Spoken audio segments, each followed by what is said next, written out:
All right, it's a little record store day field trip. I'm in Rochester, New York, and you can see the record archive sign behind me. I used to shop here when I was in my late teens. I'd come to out here when my sister lived in Rochester, and she would take me here, and it was always great. I still have some records with the record archive stickers on them. Well, hello everybody. It's Record Time with Chris, number 22, the post-vacation edition. So this will be kind of shorter than usual. I might tell you a bit more about the vacation, show you some things I saw. But for now, let's start off with an album that'll be on a couple weeks. It's called, the band is Wintersun, and this is, well, I'll show you the package because it's fantastic. This particular version is indie exclusive. I'll show you the colors in a second. Limited to 300. It's kind of like it's another Nuclear Blast release. They keep doing these 300 copy indie exclusives, and all of them have a sticker like this in the same spot on the cover. So they're all splatters but different colors. So they're really trying to get there's a theme going on here, and I think there have already been a dozen indie exclusives like this this year, just from this one label. So, like they say, every day is record store day. Well, if you're a fan of metal, that's certainly true. So this album is called The Forest Seasons. And, well, it's actually, I'll show you the back. It's a suite, double album suite about the 4 seasons. And if you look at, this incredible artwork on the inside, you get spring, I think that's summer, autumn, and winter. Just amazing looking artwork. I might as well show you the record since it's in my hand. It's a really cool blue and white splatter. So I think the idea here is that each member of the band is getting to represent one of the seasons. Let me show you the inside. And basically, this is an album with, they're not afraid to stick to just one style of metal. It's almost like a catalog of different styles of metal, because sometimes it's like more of like an epic kind of power metal sound with strong melodies, and other times it's much more technical. And then you also get there's like a death metal with the growls and everything, and the tricky fast drumming. It's really good. It's one of those things. If you like metal, there'll definitely be sections of this that you like, and it might be a way for you to try out some stuff if you don't normally like fantasy metal or something. You might like it, just a little bit of it. You might start to get used to something that you're not always into. Now, there's a new English label called Tiger Bay, and they've only had 2 releases that I know of, and they're both at crazy expensive import prices. But I bought the first one here, Alpha Centauri, which is like maybe the second or something Tangerine Dream album, and as you can see, it's a picture disc. So what they've got is the normal album on black vinyl with the little long essay about it on the back, black vinyl, and then there's like a couple outtakes from those same sessions on the white side of this record, and the picture disc side is blank. It does have grooves. I think I kind of felt something, but I didn't want to, you don't want to touch your records, right?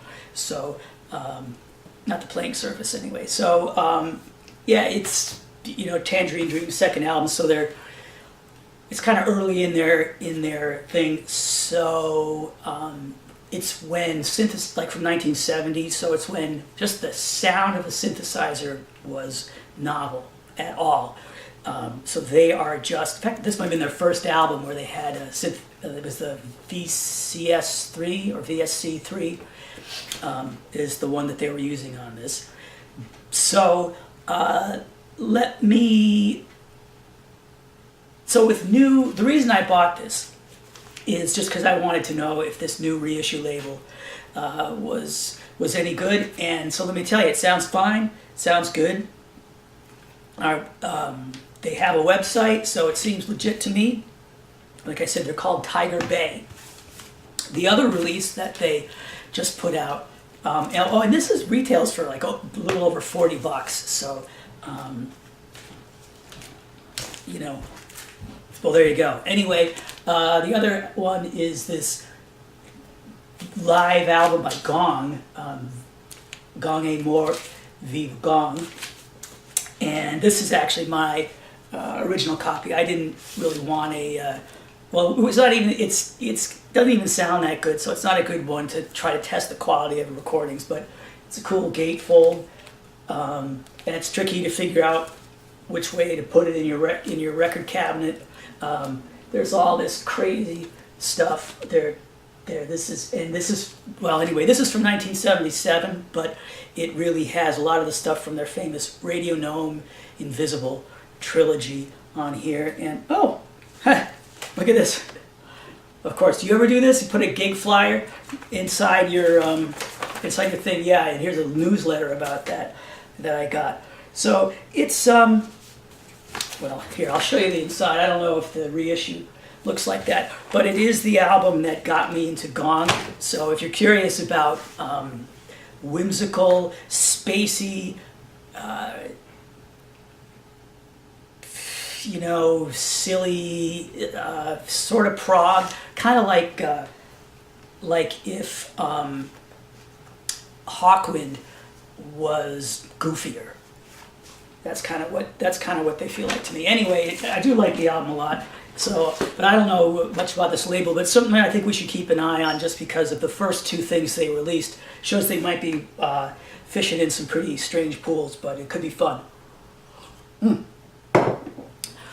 So, yeah, here's one thing that I saw when I was on my vacation.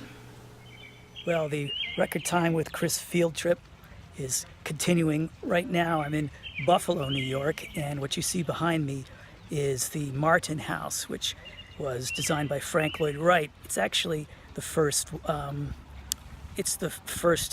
house of his where he really got the prairie architecture thing going on. And if you've ever been in a house with an open floor plan where the dining room and the living room and the library all flow together, this is, I believe, the first house where that was ever done. And I should mention, I do have a guest in my office today, not really helping me, but here.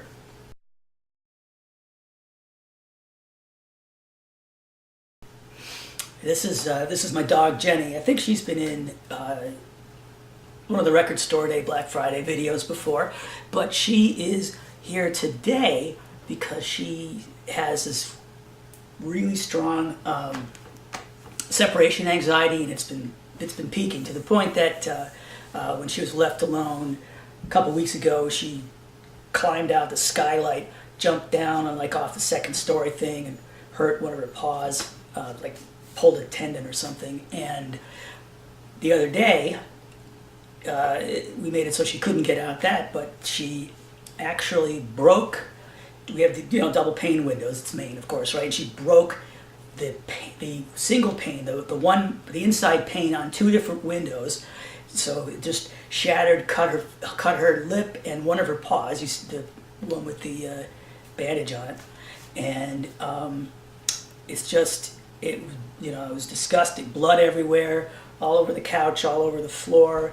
She tried to paw on at other windows, so there was blood there. So even after she broke one window and got all cut up, then she went and tried another one. So now she's super dosed on anti-anxiety medicine, and that's why she's probably not, she's just sleeping here. We'll check in with her again. Okay, so that's Jenny, and it's just a strange situation. So there's another indie exclusive I want to show you. This is Origin. Unparalleled Universe is the name. This is coming out in a couple weeks, so you the other one, you've got time to pre-order. And the indie exclusive color, again, 300 copies, is this nice kind of royal blue. And let me show you back. You know, striking, like most metal albums have really striking artwork. And on the inside, we've got lyrics and notes from the band. This is incredibly technical death metal. So it's like, the guitar player plays like twice as fast as Eddie Van Halen ever could, and the drummer is like his snare work reminds me a little bit of almost like, it's crazy to say this, but Buddy Rich, you know, that really like complicated stuff, he's just wailing away these complicated rhythms on the snare, or sometimes just playing like 16th notes. He's got the double kick drum going sometimes. It's really intense. And what, it's got that death metal kind of heavy growl thing going on. But what's a little different about this vocalist is he's writing, he's like using different rhythms. There's no melody and you can't understand what he's saying. So he uses rhythms to kind of break up the different pieces of verse, chorus, sort of. You can tell by, sometimes it'll go, whoa, whoa, whoa, whoa, and other times it's just, whoa, whoa, whoa. Anyhow, this seems to me to be, it'd be incredibly difficult to play this stuff. These people could probably play like anything, but they choose to do death metal. So, if you're looking for guitar lessons or bass lessons or drum lessons, and you live in, they recorded this in the U.S., so maybe you live near them, track them down, because I bet you they could show you a thing or two. All right, so here I have a list, just a quick list I made of some upcoming vinyl releases that you might want to, you should just know about. So one pretty cool one is called Hero of Time, and that is a symphony orchestra re-recorded the video game soundtrack to music for Legend of Zelda: Ocarina of Time. That's pretty exciting, and that's from a new label we're just starting to work with called I Am 8-Bit, and they're known for video game soundtracks in really fancy packaging with new artwork and stuff, kind of like Silva Screen and Mondo and Death Waltz, kind of going for the premium situation there. There's also Fate of the Furious. That's the movie. That soundtrack's coming out. It looked to me like the fourth side is blank or something. We've got The Doors, the singles box set, and that's pretty cool. It's reproductions of all 20 of the singles that they released. You can also get that on double CD. Again, all the A-sides and B-sides, but the CD version includes 4 songs from radio broadcasts. There's also a version with both CDs and a Blu-ray. And the Blu-ray has high-resolution stereo and probably some mono versions of everything that's on the CD. But it also adds the quad mix of the best of the Doors. And I think that was out on a SACD a while ago, years ago. Can't get it anymore. Probably Audio Fidelity did it. So here's a chance to get something, to get that at a very reasonable price, $20 or so. I forget exactly what. There's also 4 reissues of Aphex Twin were just announced, and I got the secret word that there are at least 2 more in the pipeline. Don't know when they're coming, but they're going to keep going with that series. Limp Bizkit, Significant Other, and that's significant to me because that's one where they there's a song on there where it's their second album, and so there's a song where they give shout outs and thank the 10 communities that supported them first, and one of those is Lewiston, Maine, which is very we have a store there, and they came and visited the store. It's one of those things that like rock bands always used to have to do, right? They would go to the store or go to the radio station, visit, just busy all day, then try to play a show that night with as much energy as you can. And Yeah, but that was great. We were at that point a really small operation, and that actually so nobody knew who we were. So everybody was like, "How is so much selling in Maine? Who is it?" You know, because they knew it wasn't whoever was here, Record Town or whatever it was, and well, that way we got Geffen got on our Geffen found out about us, and that led to us having a better relationship with their parent company. And anyhow, it helped us grow a lot. So that was pretty exciting. Mazzy Star. So tonight that I might see. Really smoky, kind of early '90s spacey album.